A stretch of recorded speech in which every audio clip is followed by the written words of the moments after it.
Welcome back. Shetty साहब, आप बता रहे थे जी, तो मैं अर्ज कर रहा था कि ये बिल्कुल हिंदुस्तान के साथ हार्ड लाइन लेने के लिए तैयार थे और ये तनकीद कर रहे थे कि नवाज शरीफ साहब ने समिट क्यों की, क्यों ये इंडिया जो कश्मीर का मामला है इसको सॉफ्ट क्यों कर दिया। तो उसके बाद जब ये आगरा जाने के लिए तैयार हुए अप्रैल में जून में 2001 में, तो इन्होंने हम सब एडिटर्स को बुलाया एक ब्रीफिंग के लिए और मैंने उस इंटरव्यू में कुछ हल्की सी इसकी तरफ इशारा भी किया कि भाई मुझे कुछ चीज़ें पता है आपने जो उस वक्त कही थी। उस ब्रीफिंग के अंदर मैं आज आपको बताता हूं क्या हुआ। उस ब्रीफिंग में कुछ 30 लोग थे, हम सीनियर एडिटर्स। उस 2001 की मैं बात कर रहा हूं, आगरा से 10-15 दिन पहले। तो इन्होंने ये कहा कि अच्छा बताइए मुझे वहां क्या बात करनी चाहिए। तो 50% जो वहां एडिटर हजरात थे उन्होंने ये कहा कि हार्ड लाइन लेनी चाहिए, हिंदू बड़े ऐसे होते हैं, हिंदू ऐसे होते हैं, ट्रस्ट नहीं करना चाहिए, कश्मीर लेके रहेंगे, इसके अलावा कोई बात ही नहीं करनी। कुछ आवाज़ें ऐसी भी थी जिन्होंने कहा कि नहीं, अब डिप्लोमेसी करने जा रहे हैं, बात को आगे बढ़ाइए, तो इतनी हार्ड लाइन लेने की भी जरूरत नहीं है, देखिए क्या कंसेशन ले सकते हैं क्या नहीं ले सकते, इसको कामयाब करके आइएगा दौरा को, इसको बात को आगे बढ़ाइएगा। तो खैर ये गए वहां जो मुझे जो 100% जो बात का पता है, दो बातों का तो 100% यकीन है और वो रिकॉर्डेड है। एक ये कि जब ये गए, इनकी एक एडिटर्स, इंडियन एडिटर्स के साथ ब्रेकफास्ट मीटिंग हुई अच्छा दिल्ली में, और उस ब्रेकफास्ट मीटिंग में इन्होंने बड़ी जबरदस्त बातें की, इस किस्म की बातें की, कैंडिड, साफ शफाफ, बिल्कुल जैसे फौजी की बात करते हैं, कोई बात छुपाई नहीं, कोई ऐसे नहीं किया।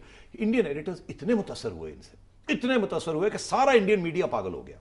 और इंडिया की जो गवर्नमेंट थी, अडवाणी साहब और वाजपेयी साहब बड़े परेशान हो गए, अरे इसने भी हमारे से बातचीत शुरू नहीं की और ये इतना पॉपुलर हो गया यहाँ, क्योंकि ये बड़ी खुल के बात कर रहे थे। इंडिया को आदत नहीं है, इंडिया के सियासतदान बड़ी मुंह ऐसे करके बातें करते हैं, ये फौजी और वैसे भी ये इनको बात करने का तरीका पता है, हमें भी बड़े पसंद थे क्योंकि खुली बात करते थे। तो ये जब आगरा पहुंचे बात करने के लिए, तो वहां कश्मीर की बात तो हो गई, उन्होंने कहा जी ठीक है कोर इश्यू है मान लेते हैं, मगर वो परेशान थे कि ये लगता है ऐसे है कि एक तो ये पॉपुलर हो गया, ऊपर से हम कंसीड कर रहे हैं। लास्ट मिनट में उन्होंने चेंज करके एक क्लॉज डाल दिया कि अगर कश्मीर आपके लिए इंपॉर्टेंट इश्यू है तो टेररिज्म हमारे लिए इंपॉर्टेंट इशू है। ये उस वक्त टेररिज्म इतना बड़ा इशू नहीं था जितना इंडिया ने इसको बनाने की कोशिश की। उसके बाद इंसिडेंट्स हुए सारे, उससे एक्चुअली बाद ही हुए ना सारे, तो इसलिए इंडिया ने इसको टेररिज्म बना दिया। इन्होंने कहा जी ये तो बात ही नहीं हुई, ये आपने कहां से लास्ट मिनट पे डाल दिया। इंडिया ने आगे से एक्सक्यूज दिया कि नहीं हमने तो ड्राफ्ट गवर्नमेंट को दिखाना था, ये था। तो ये एक हद तक सही कहते हैं कि ये इंडिया ने लास्ट मिनट पे ये बैक ट्रैक कर दिया, मगर दूसरी तरफ ये भी सही है कि अगर इंडिया ने टेररिज्म का इशू उठाया था एज अ कोर इशू, तो इन्होंने बात नहीं मानी और नाराज होके आ गए। और मैं आपको आज बताऊं, जो सारे जर्नलिस्ट थे इनके साथ, अब नाम लेने की जरूरत नहीं है, सारे बड़े खुश थे कि हमने इंडिया की बात नहीं मानी, हमने अपनी बात मनवाने की कोशिश की, इंडिया ने धोखा कर दिया, ये कर दिया, वो कर दिया। हालांकि इनका दौरा नाकाम हो गया, Agra summit was a failure. और वही चीज जो इंडिया कह रहा था कि आपने माननी है, ये इन्होंने बाद में जाके वही चीज बाद में मानी। एग्जैक्टली तो मैं आपसे अर्ज कर रहा हूं कि वो उसके दौरान फिर इंडिया ने अपनी फोर्सेस भेजी, फिर श्रीनगर के ऊपर जिहादियों ने अटैक किया पार्लियामेंट में, फिर दिल्ली की पार्लियामेंट में, फिर इंडिया की आर्मी आके सारा पूरा साल बैठी रही। अब ये इंडिया की आर्मी आके वहां बैठी रही, ये कहते हैं कि इंडिया की आर्मी आके बैठी रही, हमने उनको नाकाम कर दिया, उनको जाना पड़ा क्योंकि कुछ नहीं कर सके। वहां तक तो बात ठीक है, मगर बात यह भी ठीक है कि 9/11 हो चुका था और अमेरिका इनको यह कह रहा था कि इंडिया के साथ मुखा करके, चुप करके, सुलह करके बात करो, आगे ये टेररिज्म को रोको, बिकॉज आपका तवज्जो हमने इधर लेनी है अब आपसे, अब इंडिया का इशू को बंद करें। तो इसलिए फिर जनवरी 2002 में जब वो अटैक्स हो चुकी थी और इंडिया की फौजें आ चुकी थी, इन्होंने एक कमिटमेंट दी नेशनल हुकअप पे आके कि जी पाकिस्तान की सरजमीन से कोई टेररिज्म एक्सपोर्ट नहीं होगी। और ये एक बहुत बड़ा अहम स्टेटमेंट था। मैंने इनसे ये कहा, मैंने कहा आपने तो अंडर प्रेशर किया था। नहीं, बिल्कुल नहीं, हमने अंडर प्रेशर किया, हमने ये नहीं किया। तो वो किसी चीज को भी, अगर उनको किसी चीज पे पीछे हटना भी पड़ता है तो उसको वो मिलिट्री जुबान में एक टैक्टिकल रिट्रीट समझते हैं कि भाई हमने एक जरूरत थी, हम पीछे हट गए। कंसीड नहीं करते कि मैं गलत करती कि पहले गलती हुई। तो ये थ्रू आउट, जब मैंने उनसे बाद में ये कहा कि देखिए आपने 2003 में सारी जिहादी ऑर्गेनाइजेशंस के ऊपर पाबंदियां लगा दी, ये कर दिया, वो कर दिया, और जिहादी खत्म कर दिया आपने, ठीक है ना जी, इसीलिए जिहादी इनके खिलाफ हो गए और उन्होंने 2 असैसिनेशन अटेम्प्ट्स इनके ऊपर भी कर दी, कोर कमांडर कराची पे कर दी, बिकॉज वो नाराज थे, इन्होंने फौज चढ़ा दी फिर वजीरिस्तान।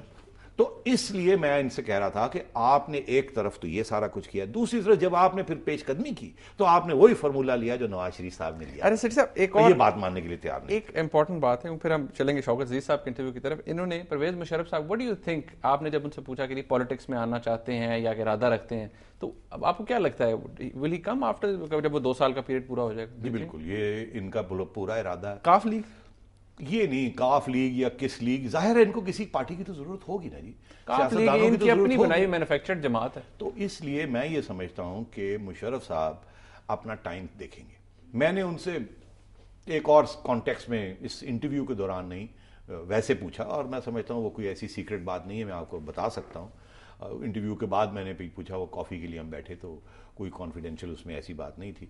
तो मैंने इनसे ये पूछा, कहने लगे मैंने पूछा, मैंने कहा वहाँ कोई स्टैचर के लीडर्स हैं कि नहीं है, तो हंसने लगे। तो मतलब ये है कि वो जाहिर है वो खुद समझते हैं कि वो खुद स्टैचर के लीडर हैं, वो समझते हैं कि उनकी अभी भी स्टैंडिंग है। मैं आपको अर्ज करूं एक पॉइंट, जब मुशर्रफ साहब इंटरव्यू के लिए आए तो एक होटल में हमने एक जगह तैयार की थी, स्कॉटलैंड यार्ड का पूरा एस्कॉर्ट था, BMW गाड़ियां थी जो ब्रिटिश गवर्नमेंट ने दी हुई थी, ठीक, पूरा उनकी सिक्योरिटी थी। ये शौकत अजीज साहब के लिए कुछ नहीं था, मैं आपको अर्ज कर रहा हूँ, क्योंकि वो भी, उनकी भी मैंने इंटरव्यू की, वो भी एक जगह पे आए, वो अकेले आए, एक दोस्त के साथ अकेले इंटरव्यू देके चले गए, सड़क पे आराम से वो चले गए, आराम से वो आए। इनकी सिक्योरिटी थी, स्कॉटलैंड यार्ड के लोग वॉकी टॉकीज शॉकीज लेके आए। मतलब है he is somebody in waiting.